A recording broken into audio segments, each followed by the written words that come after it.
culto de doutrina, culto de ensinamento. Deus tem dado uma palavra poderosa e nós estamos alegres, porque até aqui o Senhor tem nos sustentado, até aqui o Senhor tem nos ajudado, até aqui o nosso auxílio, nosso ajudador, o fiel, o Espírito Santo, nosso amigo, está à frente, está no trabalho conosco, está na peleja, na batalha, segura em nossas mãos. E nós glorificamos a Deus pela graça de Cristo em nossas vidas, amém? Deus me dera uma palavra nesse culto de ensinamento. Quero eu levar à igreja, quero eu levar em nome de Jesus a todos que nos ouvem, a todos que nos acompanham pelo canal do YouTube, pelo canal do Facebook, que o nome do Senhor Jesus possa ser glorificado e que essa palavra possa alcançar muitos corações para a glória de Deus Pai, amém? Amém. Livro de Ageu, um dos pequenos profetas do Velho Testamento, capítulo 2. O tema da leitura: a glória da segunda casa, ou do segundo templo. Amém? Amém. Como muitos pregam em cima desse tópico, nós não vamos só falar sobre esse tópico, vamos dar uma pinceladinha em todo o livro de Ageu, para que possamos entender o que o Espírito Santo tem a nos revelar, a nos expor, em nome de Jesus, nessa noite, amém? Amém. Ageu, capítulo 2, versículo 1 em diante. Aos que nos acompanham pelo YouTube, pelo Facebook, pega um exemplar bíblico, arruma um tempinho agora, ponha Cristo em primeiro lugar, acompanhe a meditação da palavra conosco, Deus há de falar contigo, amém? Amém. Versículo 1 diz assim: no 7º mês, ao 21º do mês, veio a palavra do Senhor pelo ministério do profeta Ageu, dizendo: fala agora a Zorobabel, filho de Sealtiel, príncipe de Judá, e a Josué, filho de Zodac, sumo sacerdote, e ao resto do povo, dizendo: quem há entre vós que, tendo ficado, viu esta casa na sua primeira glória? E como vedes agora? Não é esta como nada em vossos olhos comparada com aquela? Ora, pois, esforça-te, Zorobabel, diz o Senhor, e esforça-te, Josué, filho de Josadac, sumo sacerdote, e esforçai-vos todo o povo da terra, diz o Senhor, e trabalhai, porque eu sou convosco, diz o Senhor dos Exércitos, segundo a palavra que concertei convosco quando saístes do Egito, e o meu Espírito habitava no meio de vós. Não temais, porque assim diz o Senhor dos Exércitos: ainda uma vez, daqui a pouco, e farei tremer os céus e a terra, e o mar e a terra seca, e farei tremer todas as nações, e virá o desejo de todas as nações, e encherei esta casa de glória, diz o Senhor dos Exércitos. Minha é a prata e meu é o ouro, disse o Senhor dos Exércitos. A glória desta casa será maior do que a da primeira, diz o Senhor dos Exércitos. E neste lugar darei paz, diz o Senhor dos Exércitos. Amém? Amém. Louvado seja Deus. Oh, aleluia. Louvado, glorificado e bendito seja o nome do Senhor Jesus. Glória a Deus. Nós estamos aqui com uma palavra de bênção. Nós estamos aqui com uma palavra de vitória, uma palavra de ânimo. Glória a Deus. A Bíblia fala que Deus levanta o profeta Ageu. O profeta Ageu era um homem íntegro, era um homem chamado, escolhido por Deus como mensageiro, como porta-voz. Era um homem que anunciava o que Deus lhe expunha, não punha nem tirava nenhum tópico da mensagem. Aleluia. Deus usou ele para levar incentivo àquele povo. Olha aí. Aquele povo machucado, aquele povo que estava voltando de uma situação de escravidão, para que nós possamos entender um pouquinho a história de Ageu, a história do profeta Ageu, a história desse livro. Vamos voltar um pouco no tempo. A Bíblia fala que o povo de Israel tinha quebrado a aliança com Deus, estava cultuando a outros deuses. A vida, a história, todo o futuro de Israel estava comprometido por causa do pecado. Meu Deus. No reinado do rei Jeoaquim, houve uma invasão, uma entrada do povo de Nabucodonosor, da terra dos babilônios, do exército da Babilônia. E a Bíblia fala que aquele povo do reinado de Nabucodonosor, do exército babilônico, invadiu toda a história do povo de Israel e destruiu a cidade. Destruiu toda a história da cidade. Naquela época, o povo foi levado cativo. Naquela época, o rei Joaquim foi levado cativo. Naquela época, as casas foram todas derrubadas, queimadas, destruídas, os muros, tudo que tinha de valor na cidade foi roubado, foi incendiado, foi destruído, inclusive o templo do Senhor. Mas que templo é esse, pastor? Que história é essa? A Bíblia fala que esse templo foi construído por rei Salomão, filho de Davi. Mas a história sobre templo começa um pouco antes. Lembra da história do resgate do povo de Israel da terra do Egito? Lembra da história que Moisés liderou esse povo numeroso pelo deserto? O próprio Deus pediu para que ele fizesse um templo, pediu que ele fizesse uma casa onde ele pudesse habitar. A Bíblia fala que, pela liderança de Moisés, o primeiro templo foi feito no deserto, no meio daquele povo, e o próprio Deus estabeleceu a sua presença naquele templo. O próprio Deus se manifestava naquele templo. A presença de Deus era representada pela Arca da Aliança. A presença de Deus enchia todo aquele lugar. Começou sendo orientado pelo próprio Deus toda a situação litúrgica de sacrifícios e holocaustos, para que aquele povo ganhasse perdão, para que aquele povo ganhasse remissão, para que aquele povo ganhasse o perdão pelos seus pecados e erros. Aleluia, meu Deus. Moisés foi levando aquele templo onde aquele povo ia. Mas passou-se o tempo e essa história cresceu. A Bíblia fala que o rei Davi tinha assumido a liderança de todo o povo de Israel.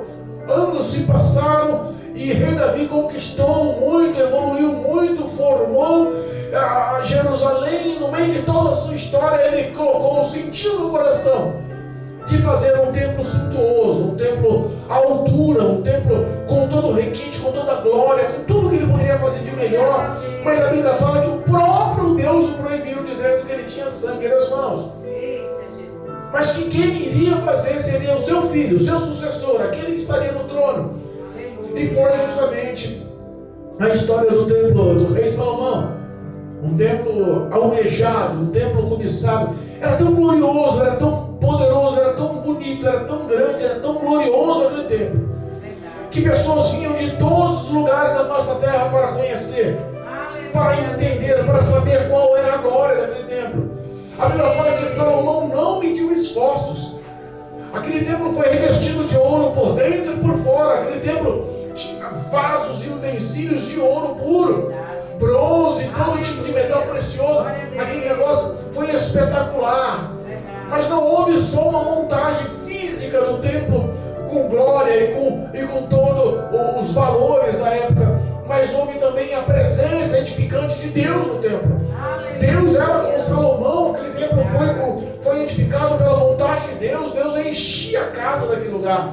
A Bíblia fala que Deus, quando enchia, uma nuvem de glória se espalhava naquele templo. Era uma coisa gloriosa, era uma coisa poderosa. Nós vemos a leitura oficial que diz que a glória do segundo templo seria maior. E o que seria maior do que um templo revestido de ouro, com todo tipo de materiais preciosos? Era uma coisa grandiosa. Mas se Deus habitasse dentro daquele templo, como habitaria no segundo templo, seria uma coisa mais gloriosa. É esse tópico que nós vamos tentar explicar hoje. Aquele povo quebrou a aliança com o Senhor. Aquele povo teve o exército babilônico invadindo, levou aquele povo cativo. Por 70 anos ficaram escravos no território babilônico. 70 anos. Aprove Deus aquele reinado babilônico cair. E houve Deus uma situação de resgate daquele povo. Como pregamos aqui em Isaías 43, aquele povo foi resgatado por Deus poderoso. O resgatador do povo de Israel é o Senhor, Deus Todo-Poderoso. É o mesmo Deus ungido dia de hoje, é a mesma glória no dia de hoje, é o mesmo amor no dia de hoje, é a mesma aplicação da glória e da graça no dia de hoje. E Deus não muda, Ele é imutável, o seu amor é insondável, incalculável. O amor que Ele tinha para aquele povo lá, Ele continua tendo da mesma forma nos dias atuais. Aleluia. A Bíblia fala que aquele povo voltou do cativo. Levantou-se um governador, Zorobabel. Levantou-se um governador que era temente a Deus. Levantou-se um sumo sacerdote, Josué, que era temente a Deus. Aleluia. Mas assumiu uma terra falida, de um povo que vinha de escravidão. A cidade estava toda destruída, toda incendiada. 70 anos passaram. Os povos que ficaram ali viviam abaixo da miséria. A situação era difícil. Para erguer aquela situação foi complicado. Os muros derrubados, o templo derrubado, as casas derrubadas. Não tinha comércio, vivia uma situação de pobreza extrema, de fome, de dificuldades. E a Bíblia fala que por ordem foi dada a ordem do rei para construir o templo. Aleluia. E o povo vindo de uma situação de escravidão, voltando para sua casa, vendo tudo destruído, o povo começou a colocar no teu coração que não era tempo de construir templo, era tempo de edificar para eles moradia. Olha só, no capítulo 1, versículo 2 diz assim, ó: assim fala o Senhor dos Exércitos, dizendo a este povo: não veio ainda o tempo em que a casa do Senhor deve ser edificada. Uma pergunta falada do próprio Deus pelo profeta Ageu: não é tempo de erguer a casa do Senhor, não é tempo de edificar a casa do Senhor, não é tempo de arrumar, de edificar, de reestruturar, de construir, de levantar a casa do Senhor. Não é tempo de investir o teu trabalho na obra, no querer do Senhor. E a resposta do povo era outra. Olha só. Versículo 4 diz assim, ó. O versículo 3 diz assim, ó: veio, pois, a palavra do Senhor pelo ministério do profeta Ageu, dizendo: é para vós tempo de habitares em vossas casas estucadas, e para a casa que há de haver e a casa que há de ficar deserta. E esta casa há de ficar deserta. Olha só, eles pensavam da seguinte forma: o profeta estava tentando mostrar uma realidade. Não é tempo de mexer na casa do Senhor, de edificar a casa do Senhor, mas é tempo de vocês construírem belas casas para vocês. Vocês, em vez de investir na obra, estão investindo em si próprio. O coração deles estava mudado, o profeta Ageu estava tentando mudar a história. Começou-se a obra, passou-se o tempo na obra. Mas sabe o que acontece? Aquele povo começou a pensar em si próprio. Aquele povo começou a pensar: eu não tenho onde morar, a minha casa está queimada, os bairros estão estourados, a cidade está um monturo, e nós vamos, antes de construir as nossas casas, vamos construir o templo. Olha só, não priorizaram o querer, a vontade do Deus Todo-Poderoso. E eles começaram a viver uma história de muito trabalho, de muita luta, para tentar evoluir e construir o que era a casa deles, os sonhos deles, com tudo que eles queriam. Mas a Bíblia fala que Deus apertou. A situação estava difícil. Vinha um histórico de pobreza, de fome, de necessidade. Estava tudo complicado. Além da pobreza para construir aquilo, levantou-se também inimigos. Os samaritanos começaram a levantar contra a edificação da cidade. Que história é essa? Vai edificar tudo novo? Não. Não queriam que levantasse o templo, não queriam que erguesse novamente a cidade, não queria vida naquela cidade. Meu Deus. A Bíblia fala que a situação era tão difícil que aquele povo, tudo que fazia ia de mal a pior. Tudo que eles aplicavam no coração ia de mal a pior. Meu Deus. Olha só o versículo 6. Olha só. O versículo 5. Ora, pois, assim diz o Senhor: aplicai o vosso coração aos vossos caminhos, semeais muito e recolheis pouco. Que opção? Plantava, mas a colheita não vinha.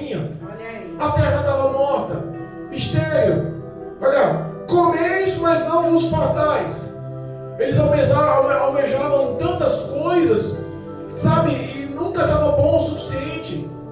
O coração deles não estava em Cristo, não estava em Deus, não estava na presença do Todo-Poderoso. Olha só. Bebeis e não vos saciais, vestimos, mas ninguém se aquece. E o que recebe salário, recebe num saquetel furado.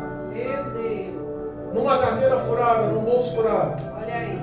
Jesus. Tradução, estava difícil a história da cidade.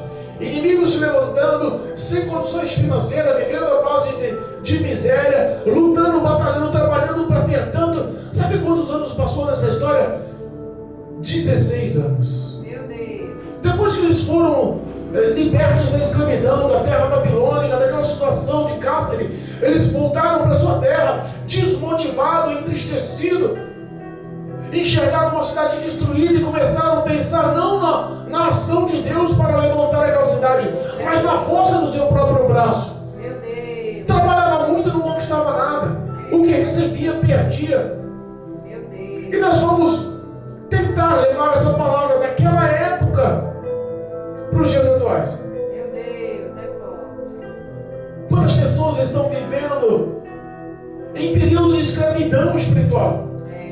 Quantas pessoas estão vivendo em situações de dores, espiritualmente sem paz, sem comunhão na família, sem nenhum tipo de paz no lar, nenhum tipo de prosperidade, nenhum tipo de crescimento, mas trabalham 8, 10, 12, 14, 16 horas por dia.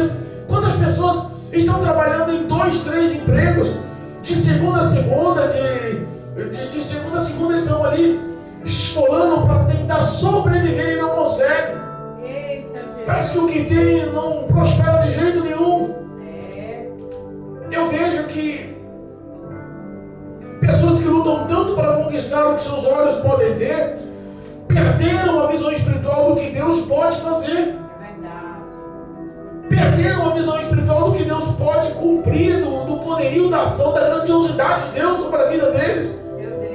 Nós não estamos falando do ímpio, do mundo, nós estamos falando do crente. Nós estamos falando do salvo.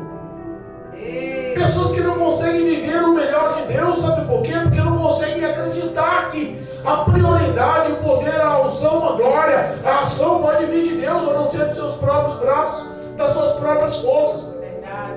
Quantos na casa de Deus dizem, se eu não trabalhar, eu morro de fome? Não, se eu não batalhar, você acha que alguém vai colocar comida na minha mesa? Vai pagar as minhas contas? Você acha que alguém vai me investir? Contradiz o que diz a palavra. Meu Deus. Contradiz o que diz a vontade de Deus. A Bíblia nos ensina que o justo vive pela fé. Que se Deus cuida dos passarinhos, cuida das flores no campo, não somos nós mais importantes? Eita, Jesus. Homens de pequena fé, mostra que a ação daquele povo do passado assemelha-se à ação do povo de hoje. As pessoas estão priorizando os seus próprios bens, as suas próprias conquistas, o seu próprio suor, a sua própria razão, a sua própria inteligência, a sua própria profissão, sua renda, os seus contatos, o que pode fazer para sobreviver e para crescer. As pessoas esquecem que Deus é o dono do ouro e da prata, e toda a glória e todo o poderio para erguer você de qualquer monturo, de qualquer situação de desgraça, de qualquer situação de dor, de perda. Vem do Senhor. Aleluia. Vem do Senhor. É verdade, meu Deus. Eita, Jesus. Louvado seja Deus. Verdade. Entenda, não há outro que lute, que batalhe, que trabalhe tanto em favor dos seus como o nosso Deus. Aleluia. Deus, Ele conhece as necessidades, Ele queria mudar a história da cidade. Passou-se mais de uma década e meia, aquele povo continuava na mesmice. É verdade. Meu Deus. Levanta-se o profeta Ageu. Olha aí, meu Deus. Levanta, e Deus começa a falar com aquele povo, olha só. Louvado seja Deus. Deus começa a falar que tudo o que aconteceu naquela terra, toda a situação de dor, toda a situação de perda, toda a situação de pobreza, está no comando das mãos dele. É verdade. Até o orvalho que que regava os campos, Deus começou a cerrar. Meu Deus. Deus começou a parar, Deus começou a limitar. Olha só, é Deus que começou a mostrar que o que eles conquistavam, o que eles lutavam para ter, estava ficando cada vez menos. A terra não estava produzindo. As pessoas iam para comprar trigo, e o intuito era comprar 100 quilos, só tinha 50 para vender. Ia lá para comprar vinho, ia lá para comprar 50 litros, só tinha 20 para vender. Ia comprar azeite, ia lá para comprar 100 litros, só tinha 50 para vender. Deus começou a apertar, a escassez começa a acontecer. Eita, Jesus. Deus começa a mostrar para aquele povo: olha só, não depende de vocês. Não depende. Foque o teu coração em outra coisa. Foque o teu coração para trabalhar nas minhas obras, na minha mão, no meu querer. Deus fiel. E ele cata e fala para Zorobabel: olha só, Zorobabel, que era o governador, e para Josué, que era o sumo sacerdote. Aleluia. E diz assim, ó, versículo 12: então ouviu Zorobabel, filho de Sealtiel, e Josué, filho de Josadaque, sumo sacerdote, e todo o povo do Senhor ouviu o seu Deus, e a palavra do profeta Ageu, como o Senhor, seu Deus, o tinha enviado, e temeu. Olha só, o segredo está no fim do versículo: e temeu o povo diante do Senhor. Glória a Deus. O profeta falou o que Deus mandou. Olha aí, Jesus. Priorize o Senhor, priorize o tempo, priorize a casa do Senhor, priorize a obra do Senhor, priorize o querer do Senhor, priorize a vontade do Senhor. Põe o Senhor em primeiro lugar. Acredite no Senhor, creia que Deus está no comando, creia que Deus vai te levantar dessa situação de dores, Deus vai te levantar da situação de perca, Deus vai te levantar da situação de males, Deus vai te levantar desse deserto. Aleluia, meu Deus. Se a tua vida hoje está um duro de percas, está vivendo uma situação de miséria, de dores, de necessidades, priorize a obra do Senhor. Glória a Deus. Deus levanta o profeta e fala, e sabe aquele povo, e Josadaque e Josué, sabe aquele povo faz? Acredita. Glória a O Deus. coração enche de temor. E olha só, o governador, o cabeça, o líder, o responsável, o espelho daquele povo, quando teme, muda a história. Eita, Jesus. Quando teme ao Senhor, muda a história. Quando o cabeça do povo, o representante do povo, o líder do povo, teme ao Senhor, o povo teme ao Senhor. Lembra o rei Jeoaquim? Antes da invasão do reinado do Nabucodonosor, do exército babilônico nas terras de Judá, o que aconteceu com o rei Joaquim? Não estava dando mais crédito à palavra do Senhor. Eita, Deus levantava os profetas e mandava ele ouvir aquilo ali, e colocava de lado, já não estava dando mais crédito. meu Deus. Quando o líder perde o temor, o povo perde o temor. Quando o líder perde o respeito, o povo perde o respeito. A verdade é uma só. Deus tem poder de mudar a história do homem. Deus tem poder de mudar todo o destino futuro, a família, tudo o que está acontecendo, por mais que seja um caos. Seja um líder da tua casa, seja um sacerdote na sua casa, seja um exemplo na sua casa. Tenha a palavra de ânimo, tenha a palavra de confiança no Senhor, tenha a palavra de fé no Senhor. Mostre a tua esperança no Senhor, mostre a sua família que você é um representante desse Evangelho. Glória a Deus. Viva, acrescente, mostre a sua fé. Aleluia. Aquele povo ouviu e temeu. E Deus começou a falar para eles: olha só, versículo 14 diz assim, ó. Louvado. Versículo 13 diz assim, ó. Então Ageu, embaixador do Senhor. Eita glória. Glória a Deus. Essa palavra embaixador mostra que ele não é daqui não, viu? Eu também sou embaixador do Senhor. Você também é embaixador do Senhor. Aleluia. Embaixador é aquele que representa outras terras. Nós não somos dessa terra, nós somos dos céus. Aleluia. Estamos aqui representando o Senhor. Oh, glória. A Deus. Amém. O embaixador do Senhor falou ao povo conforme a mensagem do Senhor: eu sou convosco. E olha só, se o Senhor é conosco, a vitória é certa. É verdade. Se Deus levanta um homem de Deus, uma mulher de Deus, um profeta que age, que anda, que que tem vida no altar e fala pela vontade, pelo querer, pela vontade do Senhor e diz que é contigo, a vitória é certa. Glória a Deus. Eu creio, meu Deus. Obrigado. A vitória é certa. Zorobabel, o governador, e Josué e todo o povo encheu o coração de alegria. Aleluia. Encheu o coração, olha só. Versículo 14 diz assim: e o Senhor levantou o espírito de Zorobabel.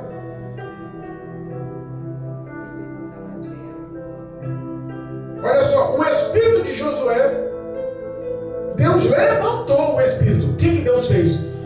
Deu ânimo ao governador, deu ânimo ao sumo sacerdote e deu ânimo também a todo o povo e o espírito do resto do povo, de todo o povo, e vieram e trabalharam na casa do Senhor dos Exércitos. Glória a Deus.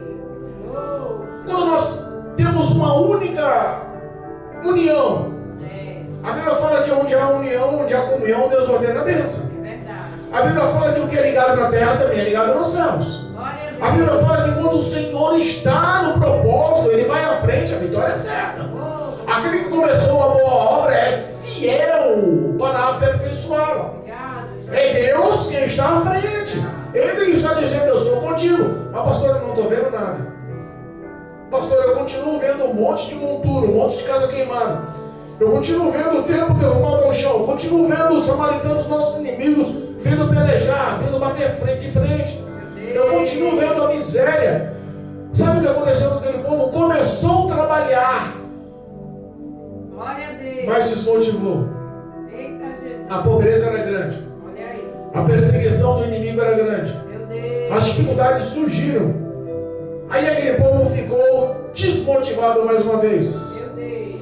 Deus levanta novamente o profeta Ageu e fala: olha só, aos que ficaram na cidade, não foram levados à terra babilônica, que chegaram a ver o templo feito por Salomão. Lembra da glória do templo? Vocês que ficaram, lembra da glória do templo? Lembra como era o templo? Lembra as paredes revestidas de ouro por dentro e por fora? Lembra de todos os vasos e toda a glória cintilante dos bronzes, as colunas? Lembra de tudo que mostrava a excelência? Lembra da presença poderosa de Deus no templo? Lembra da nuvem de glória que envolvia aquele templo? Lembra de tudo? Sabe o que eu te falo? Tudo que vocês viram, vocês vendo agora esse templo, o que vocês veem? Eita Deus. O coração apertou. Nós vemos o que? Destruição. Vemos o que? Dores. Vemos o que? Tristes recordações por ver tudo que era glorioso e está derrubado. Meu Deus. Tudo. Ele começa a falar, olha só. Não temas. Aleluia. Olha só. Está dizendo aqui, ó. Versículo 3 do capítulo 2. Quem há entre vós, tendo ficado a esta casa na sua primeira glória, e como vês agora, não está nada como vossos olhos, comparada com aquela. Mostrou a realidade. E ele diz, versículo 4, ora pois, esforça-te, governador, esforça-te, Josué, esforça-te todo o povo, diz o Senhor, trabalhai. Aleluia. Sabe o que acontece? Deus tem poder de fazer. Deus é soberano, onipotente, onipresente, onisciente. É Ele quem manda, quem faz, quem pode, quem é. É Deus. Aleluia. Mas Ele quer o teu esforço. É verdade. Ele quer ver até onde vai o teu limite. Ele quer te provar, porque Ele quer saber o que tem no teu coração. Eita Jesus. Às vezes Ele permite o mal acontecer. O prazer do Senhor não era que aquele povo ficasse 70 anos escravos.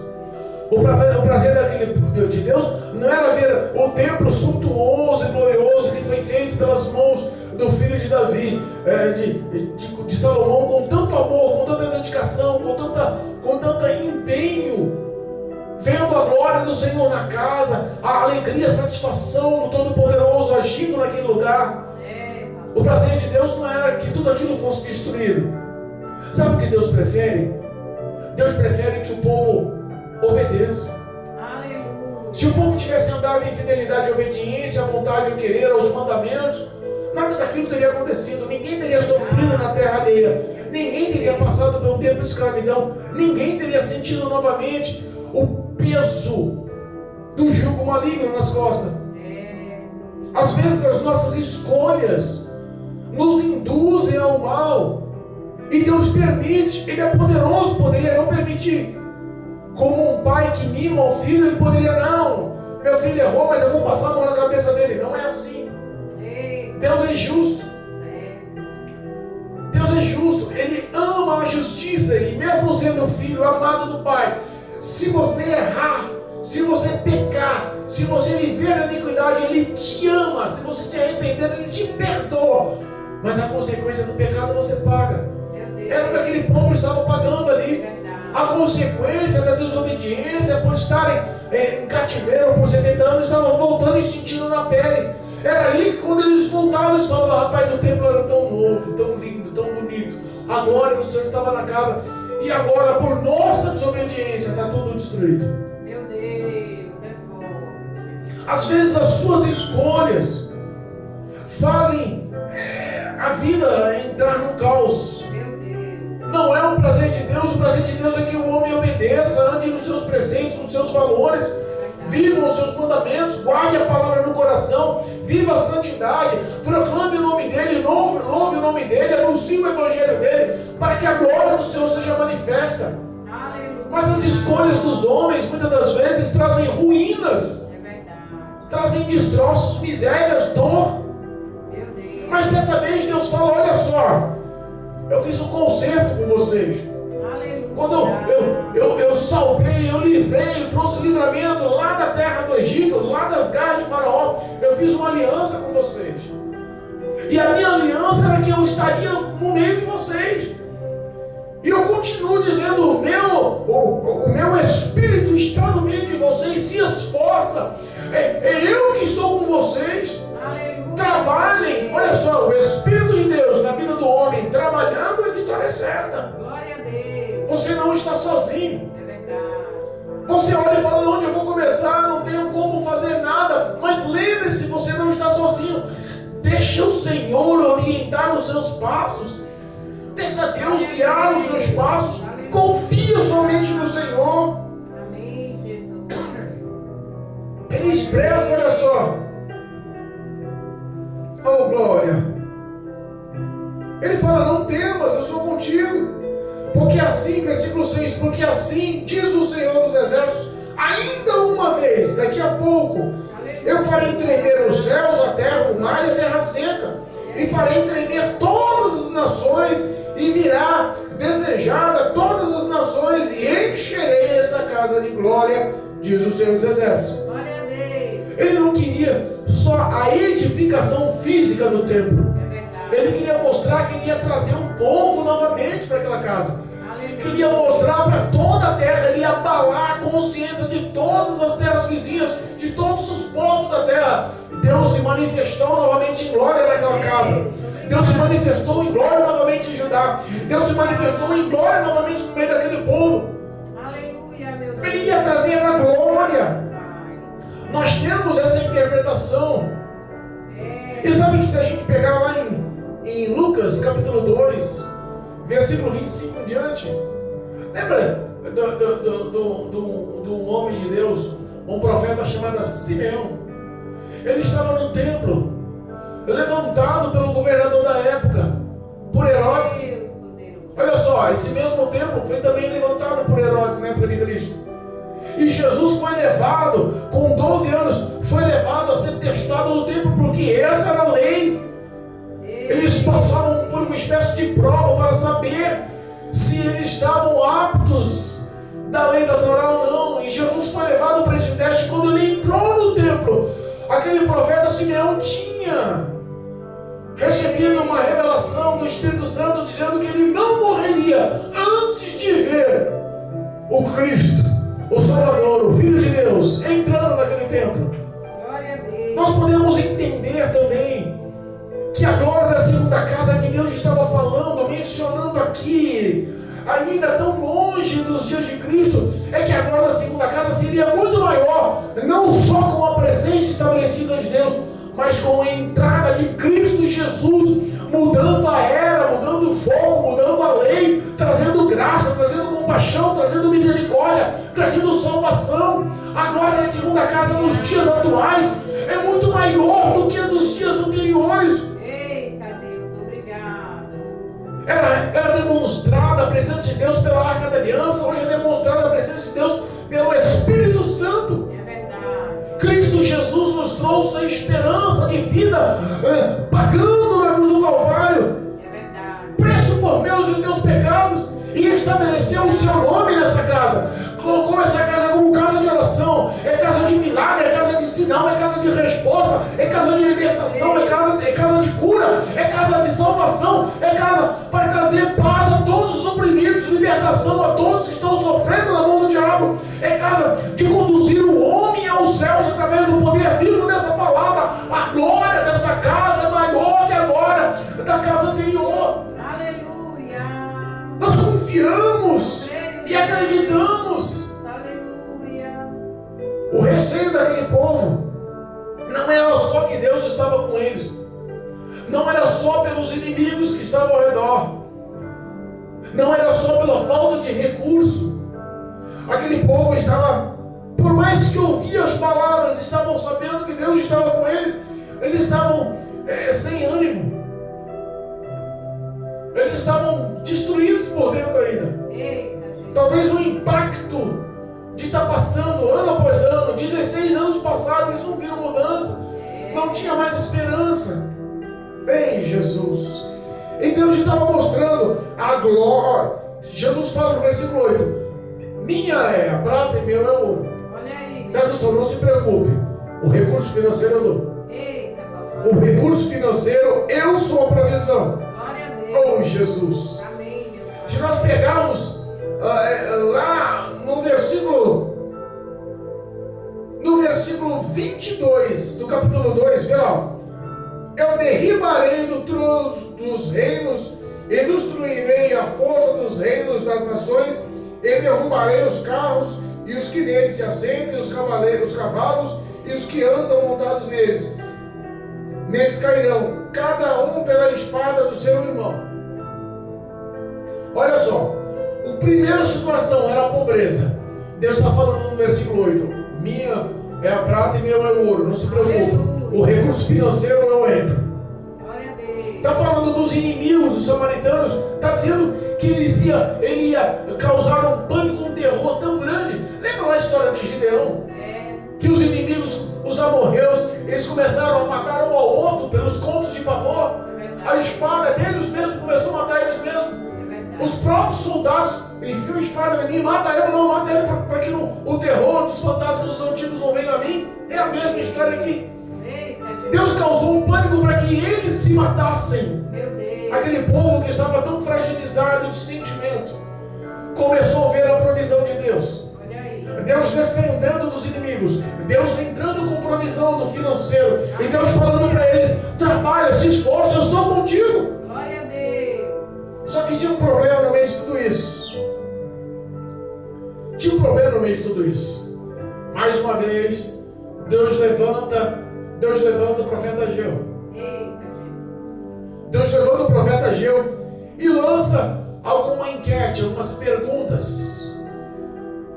E começa a perguntar para os sacerdotes: olha só, louvado seja Deus. Começa a fazer perguntas acerca da lei. Versículo 12 do capítulo 2 diz assim: ó, se alguém leva carne santa, a aba da sua veste, e com essa aba tocar no pão, ou no guisado, ou no vinho, no azeite, ou em qualquer tipo de mantimento, ficará santificado? E os sacerdotes responderam unânimes: não vai ficar santificado. E ele toca a fazer outra enquete, diz assim, ó: e se alguém que tinha tomado impuro pelo contato, se tornado impuro pelo contato com algum morto, tocar em alguma dessas coisas, essas coisas ficarão imundas? Todos respondem, os sacerdotes, da mesma forma: essas ficarão imundas. Olha só. Aí ele responde: então respondeu Ageu e disse: assim este povo, é assim esta nação diante do meu rosto, diz o Senhor, é assim toda a obra das suas mãos e tudo aquilo que me oferece é imundo é. Imundo é. O que ele quis dizer? O que é santo não pode purificar o que é imundo. Aleluia. Mas o que é imundo pode tornar imundo o que é santo. Meu Deus. Para eles vigiarem. A carne sacrificada nos holocaustos, aquele templo começou a ser construído e parou. Fizeram as edificações e pararam. Fizeram o altar do holocausto e pararam. Sabe o que Deus estava falando? Para mim pode ser de qualquer jeito. Meu Deus. Vocês estão oferecendo sacrifício de holocausto para mim na mesa de holocausto, mas sem tempo.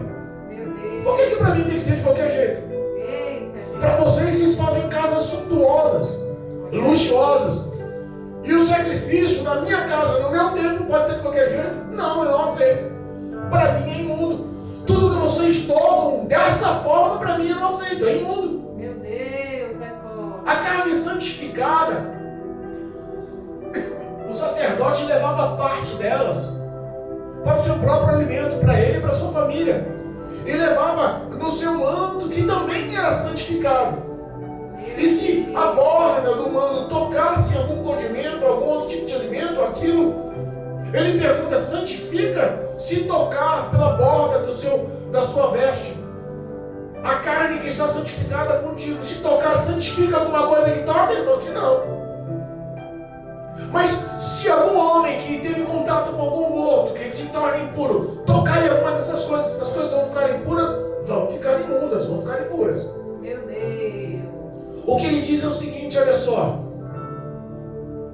Não dá para vocês repartirem a santidade.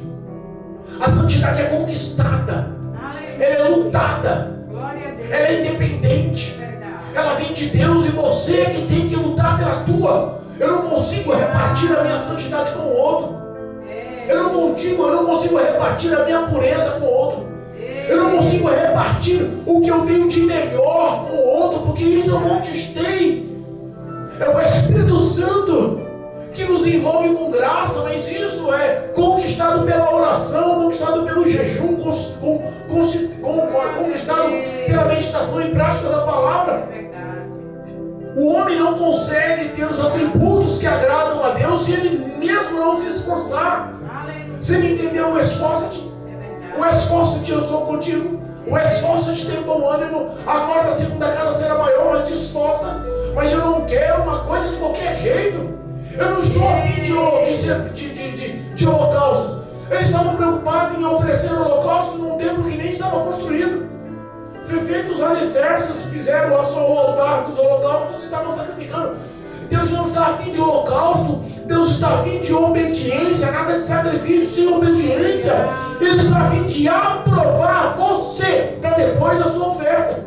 Eita, Jesus. Quantas pessoas com a vida torta, vivendo de qualquer jeito, agindo de qualquer jeito, dentro da igreja uma coisa, fora da igreja é outra. E achando que Deus não está acompanhando, e acha que a sua oferta, acha que o seu sacrifício, acha que o seu louvor, acha que a sua glorificação, acha que a sua vida dentro da igreja está agradando a Deus, sendo que lá fora você está tendo outra vida como ímpio. Meu Deus. Eita. Deus está a fim de aprovar você, para depois aprovar o que você traz à presença do Senhor.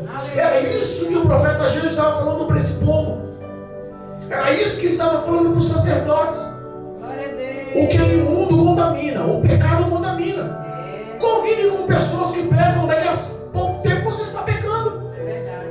Agora, o que é santo não contamina, você tem que conquistar. É diferente. Aleluia. Você pode se inspirar, mas não pensa que você vai conquistar a vitória com o pecado se só conviver com as pessoas santas. Não. Você tem que buscar. Aleluia. Era isso que Deus levanta o profeta Ageu para falar para aquele povo. Glória a Deus. Oh, louvado Deus, louvado seja o nome do Senhor. Aleluia. Versículo 15 diz assim, já estou encerrando.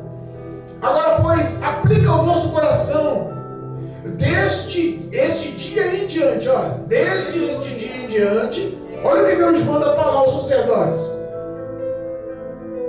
Antes de trazer qualquer pedra sobre pedra no templo,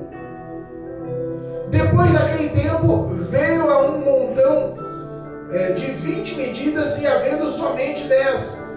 O lagar, isso, antes de oferecer sacrifício, antes de você se doar no sacrifício, antes de você achar que o holocausto é o principal, está dizendo, Deus vai continuar te ferindo, até você se corrigir. Deus vai continuar apertando. Lembra a história de você querer comprar e não ter? Continua. Olha só o versículo 16. Depois daquele tempo veio a um monte de vinhos e medidas, e havia somente 10. Queria comprar 20, mas só tinha 10, a metade. Meu Deus. Foi no lagar comprar vinho, queria comprar 50, mas só tinha 20. Deus continuou apertando. Deus queria mudar até, olha o versículo 17, feridos com queimadura, com ferrugem e com saraiva, em toda a obra das vossas mãos, e não houve entre vós quem voltasse para mim. Meu Deus. Eles se dedicavam em tudo que eles queriam. Eles se afundavam no que eles queriam. Eles lutavam com todas as suas... Se feriam, se queimavam, trabalhavam que nem um maluco. Mas investir em Deus, nada. Eita, papai. Voltar-se para Deus, nada. Meu Deus. Aí Deus começa a mostrar, olha só. Essa verdade é tão forte, até os dias de hoje, né? Eita, Deus, é.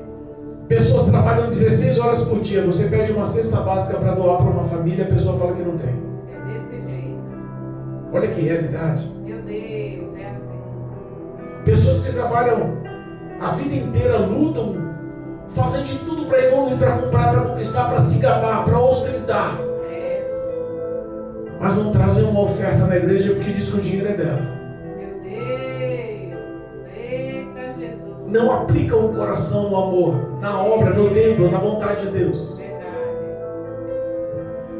Oh glória.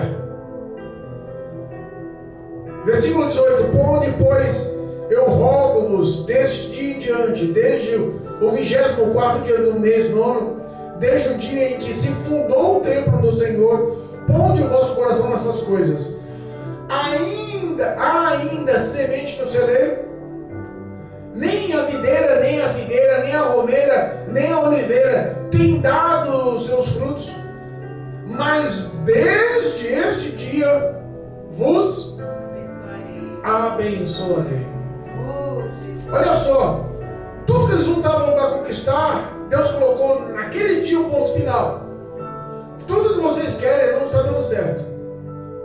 Não há vide no celeiro, não há semente no celeiro, a videira, a figueira, a romeira, nada está dando certo, nada está dando seus frutos. Meu Deus. Mas se vocês voltarem, olha só, voltarem para mim os vossos corações, a partir de agora eu vos Abençoarei. Ele colocou um limite de prazo e mostrou a verdade.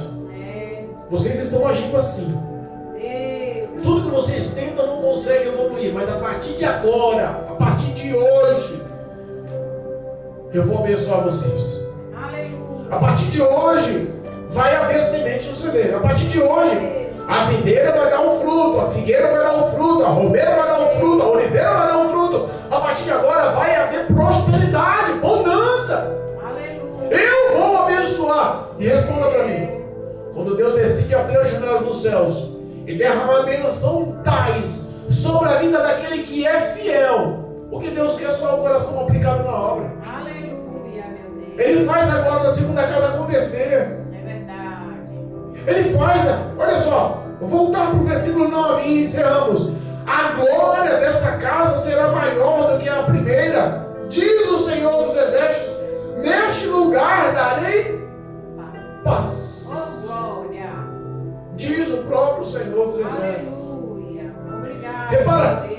que aquele povo andava em pecado, andava olhando só para si, não estava sendo próspero em nada do que fazia. Deus levanta o profeta e anima: eu sou com vocês, vamos trabalhar, edifica a minha casa, vou prosperar a vida de vocês, levanta o templo.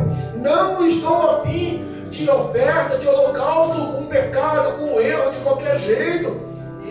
Vocês cheguem de sofrer, voltem o coração para mim. Eu vou fazer prosperar a partir partir de agora eu vou abençoar. Essa mensagem eu mando para você. Está em pecado, está em coração destruído, está vivendo miséria, está vivendo destruições, está vivendo todo tipo de destruição na tua vida, na tua casa, no seu lar, na sua vida profissional, ministerial, espiritual, familiar, sentimental, tudo está de mal a pior. Deus está dizendo, chega de lutar com as suas forças, tudo que você faz, tudo que você ganha, tudo que você empenha, perde, vai de mal a pior, está se afundando. Mas Deus está falando, a partir de agora, purifica a sua vida. Começa a aplicar o teu coração na obra do Senhor. Começa a viver com verdade, com sinceridade. Começa a aplicar o teu ser na bondade, na justiça, na verdade. Deus vai começar a mudar a tua história. Tudo que não prosperava, não frutificava, não crescia, tudo que você punha a mão que estava afundando, Deus vai abençoar a partir de agora. Agora a segunda casa será maior na sua vida, na sua família, na tua história, no teu futuro. É Deus que é contigo. Ele estabeleceu o Espírito Santo para ser o seu auxílio, o seu ajudador. É Ele que segura em suas mãos a partir de hoje. Eu profetizo vitória, profetizo prosperidade, profetizo mudança de vida. Eu profetizo novidade dos céus na sua história. Aleluia. Em nome de Jesus. Glória a Deus. Em nome de Cristo Jesus. Recebe. Que essa palavra possa frutificar no teu coração. Que o Espírito Santo encontre acesso para trabalhar. Abra o teu coração, exercite a sua fé. O que Deus quer é que você confie nele, viva pela fé. Ele tem poder de cuidar da sua vida. Aleluia. Da tua história. Glória a em Deus. nome de Jesus. Amém. Em nome de Jesus. Amém? Amém, meu Deus. Louvado Amém. seja Deus.